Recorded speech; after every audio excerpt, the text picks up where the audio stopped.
Hello friends, welcome to my channel. साथियों, आज के इस वीडियो में हम लोग बीपीएससी टीआरई 3.0 के लिए जीएस के प्रैक्टिस सेट को देखेंगे और आज है प्रैक्टिस सेट नंबर 29 और जीएस के अंतर्गत हम लोग इंडियन नेशनल मूवमेंट से रिलेटेड प्रश्नों का प्रैक्टिस करेंगे और जो टॉपिक है वो है कि सुभाष चंद्र बोस एवं आईएनए। पहला प्रश्न है, सुभाष चंद्र बोस ने निकोबार द्वीप को नया नाम दिया था। तो साथियों, जो सुभाष चंद्र बोस जी थे इन्होंने निकोबार द्वीप समूह को एक नया नाम दिया था। तो क्या नाम दिया था?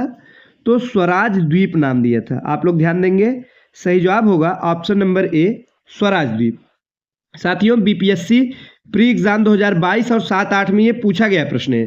तो निकोबार द्वीप समूह को स्वराज द्वीप नाम दिया गया था, किसके द्वारा? सुभाष चंद्र बोस के द्वारा, और इन्हें नेताजी के नाम से भी जानते हैं।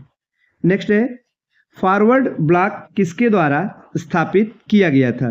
तो फॉरवर्ड ब्लॉक की स्थापना कोई और नहीं बल्कि सुभाष चंद्र बोस के द्वारा ही की गई थी। किसके द्वारा साथियों? तो सुभाष चंद्र बोस जी ने फॉरवर्ड ब्लॉक की स्थापना की। कब किया? आपको सन भी याद होना चाहिए, 1939। दोनों पॉइंट आपको याद होना चाहिए।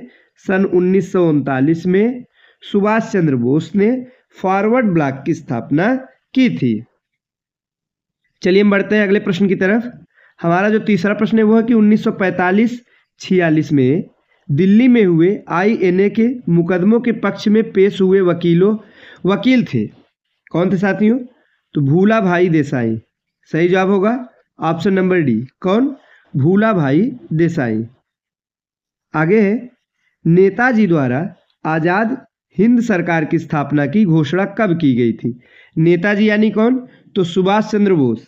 इनके द्वारा 21 अक्टूबर 1943, पूरा डेट है क्या साथियों? 21 अक्टूबर 1943 को इनके द्वारा आज़ाद हिंद फौज की स्थापना की घोषणा की गई थी। आगे कि सुभाष चंद्र बोस के नाम के पहले सम्मान सूचक नेताजी किस देश में जोड़ा गया? तो नेताजी किसके लिए प्रयोग करते हैं? सुभाष चंद्र बोस के लिए। तो हमें बताना है कि किस देश में इन्हें ये उपाधि मिली थी। तो ये भारत में नहीं मिली थी, आप लोग जानेंगे कि ये जर्मनी में मिली थी। कहाँ पे साथियों? जर्मनी में। तो सुभाष चंद्र बोस, इन्हें भारतीय स्वतंत्रता संग्राम के अग्रणी नेता के रूप में जाना जा सकता है। द्वितीय विश्व युद्ध जब चल रहा था उस दौरान ये जर्मनी में थे और उन्हें जर्मनी में ही नेताजी की उपाधि से संबोधित किया गया था। और इनका एक प्रसिद्ध नारा भी है, तुम मुझे खून दो मैं तुम्हें आज़ादी दूंगा। किसका नारा है? सुभाष चंद्र बोस का है। नेक्स्ट है, भारतीय राष्ट्रीय सेना जिसे आईएनए के नाम से जानते हैं की स्थापना किस वर्ष हुई थी? तो इसकी स्थापना 1943 में। आईएनए की स्थापना 1943 ईस्वी में हुई थी। आईएनए की स्थापना हुई तो अब जगह के बारे में बताना है कि कहाँ पर हुई थी? सिंगापुर में। 1943 में तो हुई थी, लेकिन किस जगह हुई थी? तो सिंगापुर में हुई थी। आगे साथियों कि आईएनए किसके दिमाग की उपज थी और किसने इसकी स्थापना की थी? तो यह कैप्टन मोहन सिंह। यहाँ आपको सुभाष चंद्र बोस नहीं बताना है क्योंकि यहाँ पर संस्थापक की बात की जा रही है। तो आईएनए यानी आज़ाद हिंद फौज की योजना जो है कैप्टन मोहन सिंह के मन में आई थी और वे संस्थापक भी थे। आगे की आज़ाद हिंद फौज की स्थापना किसने की? तो वही बात है, मोहन सिंह हमारा सही जवाब होगा। स्थापना मोहन सिंह ने किया था और बाद में जो है इसके जो है एकदम चरम पर यानी शीर्ष पर लाने का कार्य सुभाष चंद्र बोस ने किया। दिल्ली चलो का नारा संबंधित है। दिल्ली चलो ये जो नारा है ये किसका है? सुभाष चंद्र बोस का है। किससे संबंधित? तो इंडियन नेशनल आर्मी से। इंडियन नेशनल आर्मी को ही संबोधित करते हुए उन्होंने कहा था कि दिल्ली चलो। ऑप्शन नंबर ए हमारा ठीक जवाब होगा। चलिए व्याख्या को देखते हैं कि आज़ाद हिंद फौज की स्थापना 21 अक्टूबर 1943 को सिंगापुर में की गई। इसका गठन सुभाष चंद्र बोस द्वारा जापान के सहयोग से किया गया। किसके सहयोग से? जापान के सहयोग से किया गया। और द्वितीय विश्व युद्ध के दौरान ही सुभाष चंद्र बोस ने तुम मुझे खून दो मैं तुम्हें आज़ादी दूंगा ये नारा दिया था।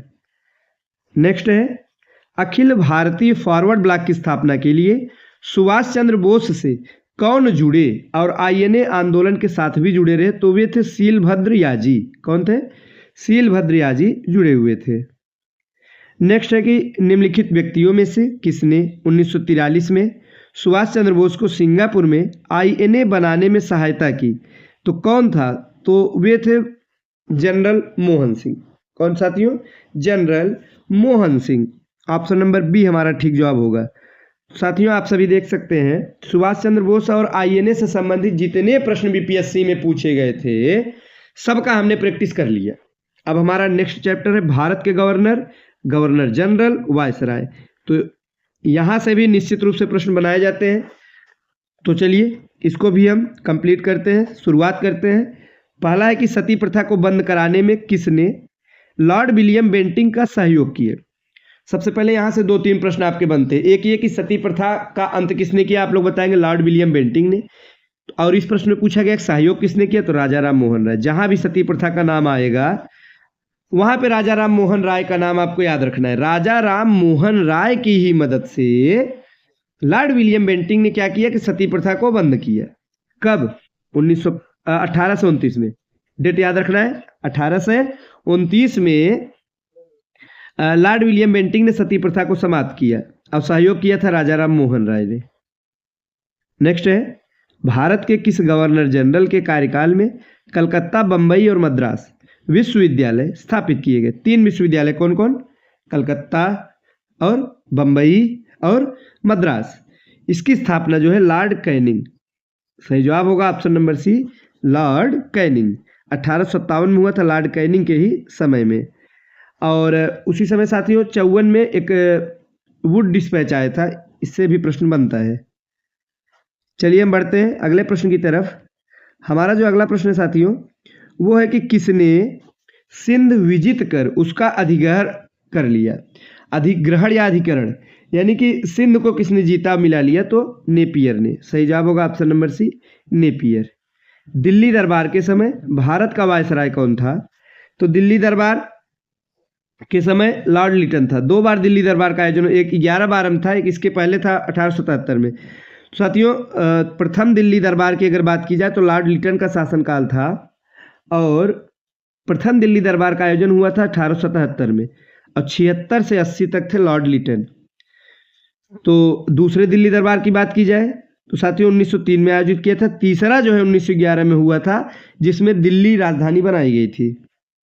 नेक्स्ट है इनमें से किस वायसराय को अंडमान द्वीप समूह में छुरा मारकर मौत के घाट उतार दिया गया था? इंटरेस्टिंग प्रश्न है साथियों, महत्वपूर्ण है, प्रश्न बनता भी है। तो भी एकमात्र ऐसे वायसराय थे जो कि जिनकी हत्या भारत में कर दी गई थी। तो यानी कहाँ पे? भारत में अंडमान द्वीप समूह में छुरा मारकर यानी कि चाकू से घोंप कर इनकी हत्या कर दी गई। तो वे थे लॉर्ड मेयो। कौन था? लॉर्ड मेयो साथियों। लॉर्ड मेयो की हत्या शेर अली अफरीदी नामक एक व्यक्ति था जिसने छुरा मारकर हत्या कर दी थी।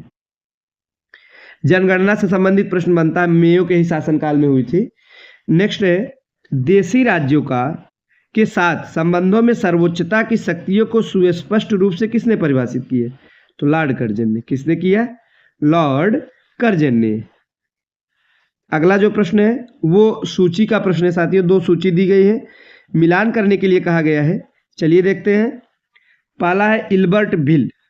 तो साथियों इसका जो सही सुमेल होगा वो होगा लॉर्ड रिपन के शासनकाल में। दूसरा क्या है साथियों? दूसरा है द्वितीय अफगान युद्ध, लॉर्ड लिटन के समय में। और तीसरा क्या है? तीसरा है कि धार्मिक अयोग्यता अधिनियम, डलहौजी। और प्राचीन स्मारक अधिनियम, लॉर्ड कर्जन। इस प्रकार से सही सुमेल होगा। ऑप्शन नंबर डी हमारा सही विकल्प होगा। व्याख्या को भी देखेंगे हम। Ilbert bill, Lord Ripon. द्वितीय अफगान, लॉर्ड लिटन। धार्मिक अयोग्यता, डलहौजी। प्राचीन स्मारक, कर्जन। भारत का प्रथम गवर्नर जनरल कौन था ये हमें बताना है। तो साथियों भारत का जो प्रथम गवर्नर जनरल था कौन था? तो इस प्रश्न का सही जवाब है, अगर गवर्नर जनरल की बात की जाए, लॉर्ड विलियम बेंटिंक थे। विकल्प में नहीं, इसलिए सही जवाब होगा ऑप्शन नंबर ई। कौन थे? लॉर्ड विलियम बेंटिंक थे। चलिए बढ़ते हैं हम अगले प्रश्न की तरफ। और नेक्स्ट है कि बंगाल में द्विशासन प्रणाली किसके द्वारा लागू की गई थी? द्विशासन प्रणाली रॉबर्ट क्लाइव के द्वारा। ऑप्शन नंबर सी हमारा ठीक जवाब होगा, रॉबर्ट क्लाइव। भारत के किस गवर्नर जनरल के कार्यकाल में कलकत्ता, बंबई और मद्रास विश्वविद्यालय स्थापित किए गए? तो लॉर्ड कैनिंग के काल में। किसके काल में? Lord Canning, option number C. Next है कि ठगों का उन्मूलन किसके नेतृत्व में हुआ था? तो एक ठगी प्रथा, ठगी से मतलब कि जो ठग थे इनका उन्मूलन हुआ colonel Sleeman, option number B हमारा ठीक जवाब होगा। अफगानिस्तान के प्रति आक्रमण नीति किस वायसराय ने अपनाई थी? ये प्रश्न भी महत्वपूर्ण है। जो अफगानिस्तान है इसके प्रति एक आक्रमण नीति अपनाई गई थी, तो वो वायसराय कौन था जिसने इस नीति को अपनाया? तो उस वायसराय का नाम है लॉर्ड लिटन। सही जवाब होगा ऑप्शन नंबर बी। कौन साथियों? लॉर्ड लिटन ने अपनाया था, ऑप्शन नंबर बी हमारा ठीक जवाब हो जाएगा। तो मेरे प्यारे साथियों, आज के लिए बस इतना ही। आगे भी कुछ प्रश्न बचे हैं इंडियन नेशनल मूवमेंट, और इंडियन नेशनल मूवमेंट समाप्त होने वाला है। लगभग हमने सभी चैप्टर को पार्ट वाइज देख लिया है। एक दो वीडियो और इस पे अपलोड किए जाएंगे। इसके बाद हम लोग साइंस की तरफ बढ़ेंगे, साइंस के प्रश्नों का प्रैक्टिस करेंगे। तो वीडियो अच्छा लगा तो लाइक करिएगा। अब पिछले वीडियो को देखने के लिए आप चैनल को सब्सक्राइब कर लीजिए और प्लेलिस्ट पे जाके देख सकते हैं। मिलते हैं अगले वीडियो में। धन्यवाद।